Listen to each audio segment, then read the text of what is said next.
Hey folks, my new cookbook, Basics with Babish, is coming out in 1 week, October 24th. Almost 500 pages, boasting over 100 recipes, tips, tricks, step-by-step photography, and a description of how I've screwed up every single dish. Pre-order now and get tickets for my book tour at bingingwithbabish.com/booktour.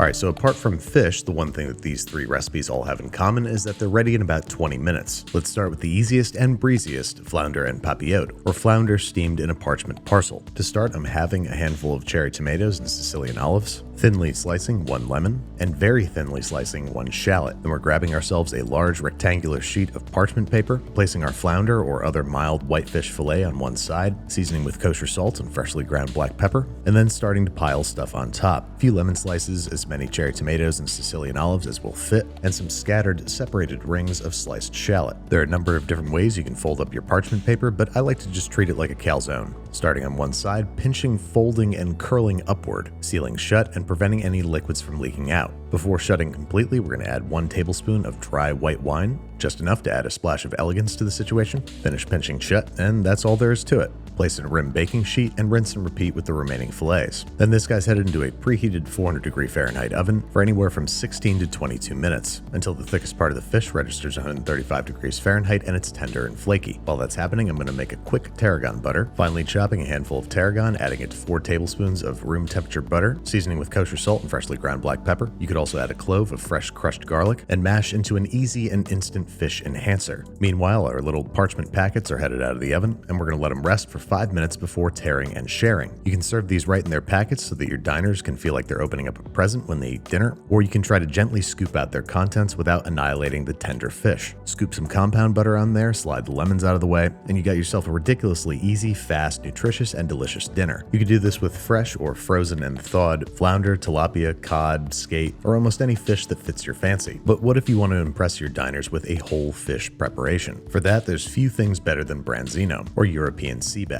Make sure you ask your fishmonger to gut, scale, and clean your Branzino, otherwise this will void your Babish 20 minutes or less guarantee. Set them on a rim baking sheet, pat them dry inside and out, and then we're going to replace that dryness with oil. A generous drizzle of something neutral like vegetable or canola. This is both going to help the fish brown and also prevent it from sticking in the cooking environment to which it's headed, the notoriously sticky outdoor grill. We're also going to lightly season inside and out with kosher salt. Make sure you're using a dedicated salt bowl to prevent cross-contamination. And then we're going to cut 2 shallow X's into both sides of the fish. Totally optional, but it can help your fish pick up a little bit more grill flavor. Then we're stuffing the cavity with 3 things: a sprig of fresh rosemary, a sprig of fresh thyme, and lemon slices. This is mostly just for show, but some flavor definitely translates into the meat of the fish. These guys are stuffed, prepped, and ready, so it's time to head to the grill. But first, we have to make sure that nothing sticks. The grill is about the stickiest environment imaginable for the common fish. So we're starting by preheating the grill over high heat for 10 minutes, using a stiff grill brush to scrape up all the detritus from past cooks, lowering the flames, and using an old dish rag or robust paper towel to wipe down the grill grates with vegetable oil. Once everybody's suitably coated, we're going to shut this thing down and let everybody bake on for about 5 minutes, basically treating the grill grates like cast iron, because that's what they are, cast iron grates. Depending on how well you maintain your grill, this could take 1 to 5 coats. You know you're ready to go when everything looks evenly black and glossy, and your rag skates back and forth as though it were a skater skating on skates. Now we're going to crank the left burners all the way to high and turn the right burners down to low. We're going to start by searing the fish on each side 1 to 3 minutes on the hot side of the grill. Stack them up, shut them down, and be patient. As non-stick as our grill grates may be, the fish will not lift off until it's started to develop a lovely crispy crust. Gently and carefully give it a flip using a fish spat and some tongs, and shut it down for another 3 minutes. Then we're going to lower the heat on the left side of the grill and crank the heat on the right side of the grill, creating an indirect heat cooking environment where the fish can gently come up to temperature. Scoot it down toward the front of the grill as the back of the grill tends to be hotter, and then on the newly hot side of the grill, we're going to place 2 halved lemons, lightly brushed with oil and getting grilled cut side down. Give them a little half turn after a minute or so, pull them off the heat once they have some nice grill marks, and pull the Branzino off the heat once its thickest point right by the gills registers 135 degrees Fahrenheit. Pull them off, let them rest for 5 minutes, and then it's time to carve. First, we're going to place a shallow cut down the top of the fish along the spine. Please excuse my hat, didn't realize it was in the way, but you can still see what I'm doing. Then likewise, we're placing shallow cuts around the gill and at the base of the tail, and then using a thin metal fish spatula, we're going to sneak it in between the top fillet and the bones, which should come off with relative ease. Scoop it right off and directly onto a serving platter, removing any stuck herbs or lemon slices, skin side up to keep things crisp. Then comes easily my favorite part of the day, grabbing the fish by the tail and lifting out its spine like a cartoon cat. Usually all the bones come along in this extraction, but especially if this is your first time, be sure to check the fillet for any remaining pin bones. Yank them out and you're good to go.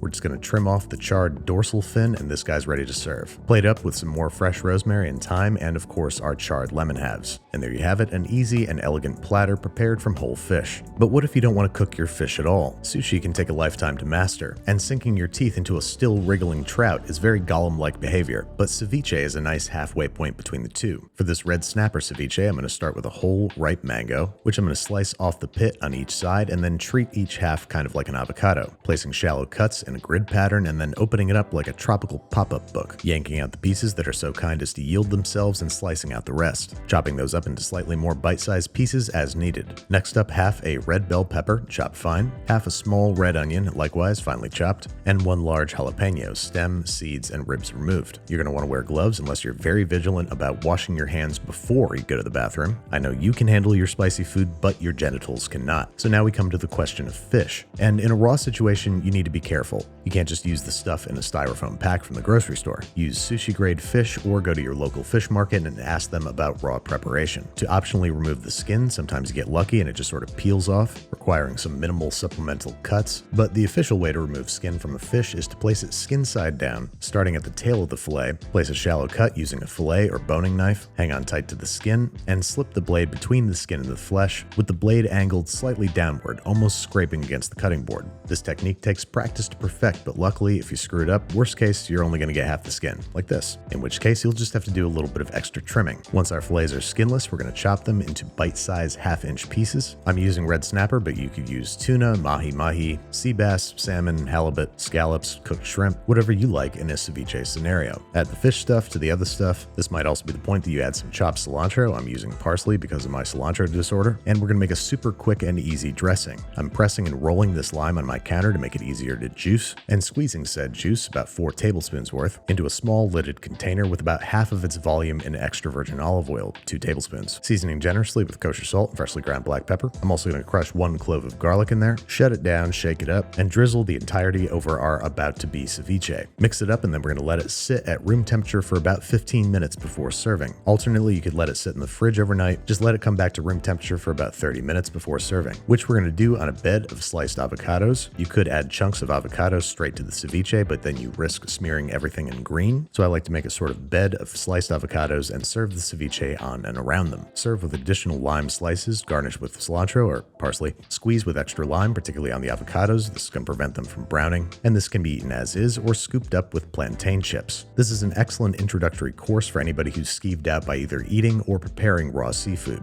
And it's one of the many recipes to test and expand your skills in the Basics with Babish cookbook. Available now for pre-order, coming out October 24th. This book is chock full of recipes, tips, tricks, and humor. I'm also hitting 8 different cities on my upcoming book tour, October 22nd through November 7th. You can get tickets now at bingingwithbabish.com/book tour. I can't wait to meet you guys, sign some books, talk about some food, and have some surprisingly vulnerable conversations on stage. Head to the link in the video description to get your tickets now.